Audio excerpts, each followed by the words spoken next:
What's up guys, VeryCooLalan here with another video, and today I had to make this video really quick. I gotta get the news out there because I've been seeing people lusting for this phone, trying to get this phone, saying, wow, this is the phone of the future. Well, I'm gonna stop you right there, buddy, because this phone is amazing. The build quality is so great. Everything about it is great except the software. And so I'm gonna tell you why. These are not going to be 4 reasons why the Xiaomi Mi Mix sucks balls. This is going to be 5 reasons why I don't like the Xiaomi Mi Mix and why you shouldn't buy one, even though it's very tempting. So, let's get started. Number 1 is going to be the setup process, especially if you live outside of China. I don't know what the Chinese love about their phones, but for me, I like a Nexus or Pixel experience nowadays. I like a stock experience. This is completely new. This is MIUI 8. It's not stock Android. It is running Android because a lot of people think that it's running MIUI and that's an operating system. But it is running Android. It's running Android 6.0, MIUI 8, which was amazing. It was amazing ROM, but now it's turned into a bunch of TouchWiz looking crap. But it's okay. It's okay. We can forgive. So that's gonna be number 1. Number 1 is the software. Software. No, you know what? It's not even number 1, 2 through 5 is gonna be the software. So if you're trying to set this phone up, it's gonna be really hard. First of all, you can put your chip in, your SIM card in, and it will work most likely, and that's great. But the rest is freaking frustrating, horrible hell. You might as well just take the day off from work or from school because you're gonna need a lot of time to set this up, especially if you have a lot of data you need to move to this phone because it has no memory SD card slot. So setting it up, no Google Store if you're on a Chinese ROM, which is the ROM that gets all the OTA support. If you get the vendor ROM, which comes with the multi-language and the Google Play, you don't get any OTA support, so you're screwed right there. That's why I chose the Chinese ROM, which is the better route. So you're gonna have to download the Google Play services and Google Play Store from the Mi App Store, which is hard, a little bit.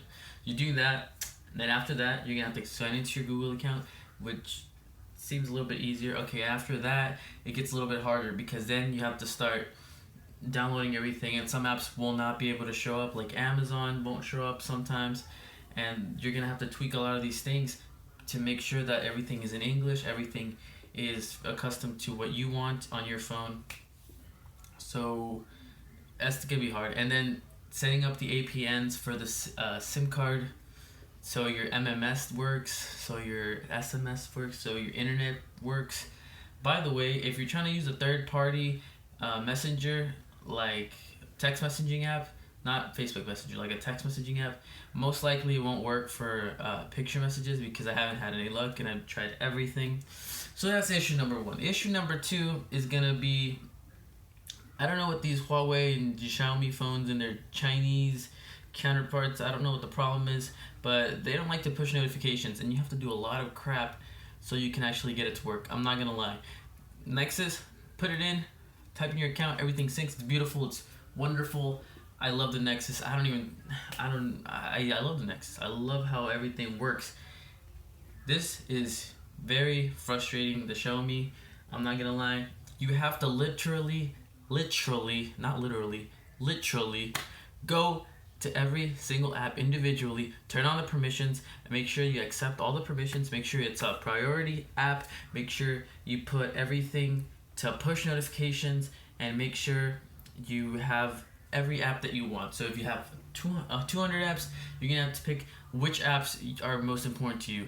If you have 10 apps, then it's gonna be easier. If you have a lot of social media following, and social media is important, you need to get your Gmails, you have running a business, your emails, your notifications, everything is important. You make sure you can't be delayed, then this phone's not for you because let me tell you something, I missed a lot of emails, I missed a lot of text messages, I missed a lot of notifications on day 1 because I didn't even know I was getting them until I checked on my Nexus.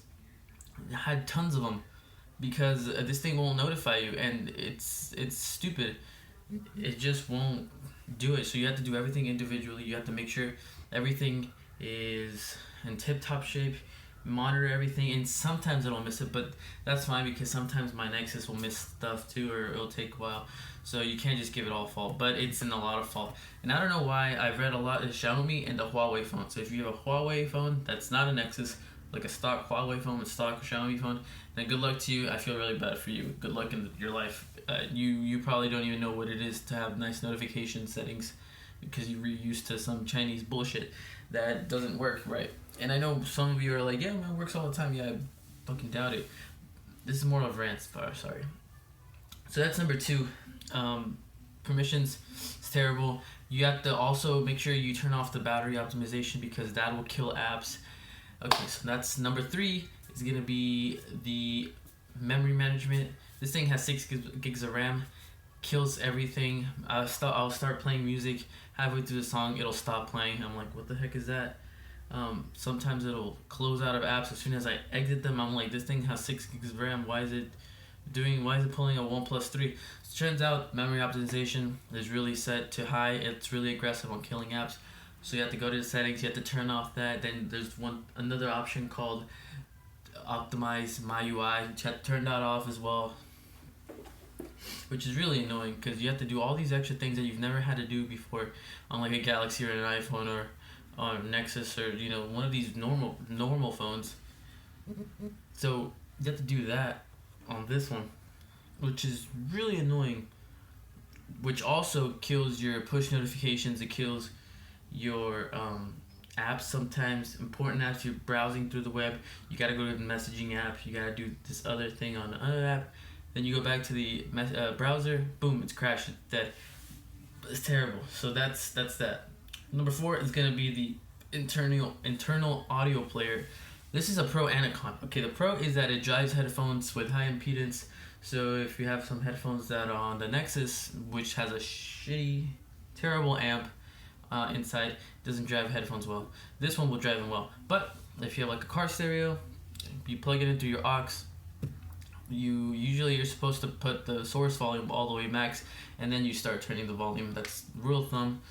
But this one you have to lower it 2 or 3 notches back, which doesn't really seem like a big problem to most people, but to me, since I love music, I turning it down from the source and then putting the volume up from the car, that does it. You can hear the quality difference, and then I'll switch it back and forth with this phone and the Mi Mix, and you can tell that the Nexus is clearer a little bit because you're having to put the volume down, the internal volume on the phone down, in order to not get distorted, because it distorts, which sucks. The M9, the M10, the LG V10 I had, none of those phones had a problem like that, like this one, and those had powerful amps, those had better DACs, so I don't understand what the problem is.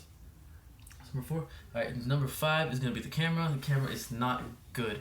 So this is the problem. The camera is supposed to be really good and it's capable, but it's their crappy camera app that takes it all away. I don't have any samples right now, but I've tested some video. It's terrible. Even though it's good, like good megapixels, it's choppy, it's laggy, too much noise. Nothing looks great like it does on this phone. It's just really bad. So that's probably it. And then number 6, I'm gonna go back.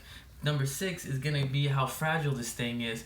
This thing, I've never had a case on a phone in years until this one, and I really don't want to have a case because it's beautiful. It's ceramic, it's 18 karat gold, bezel-less. Who wants to have a case on this? But the thing is, this thing is slippery as hell. It's slipping from my fingers right now. And if you've seen the drop test, you'll know that if you drop it from like a foot, this whole thing will crack.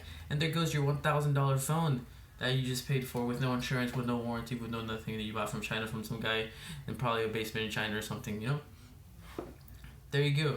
What are you gonna do? Cry about it? That's why I don't want to sell this next. And even though I hate having 2 phones because I think it's stupid, I can't do it with this. I can't do it with this. If I drop it once, I've dropped this Nexus like 20 times, nothing's happened to it. Everything's fine. Drop this thing once, it's screwed, and I'm screwed. I'm screwed out of a phone, $1,000. I don't know what to do. So there's that. Hope you guys liked the video. I'm not ranting.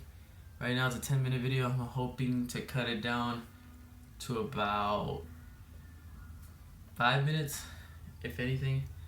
Thanks for watching. I'll see you guys later.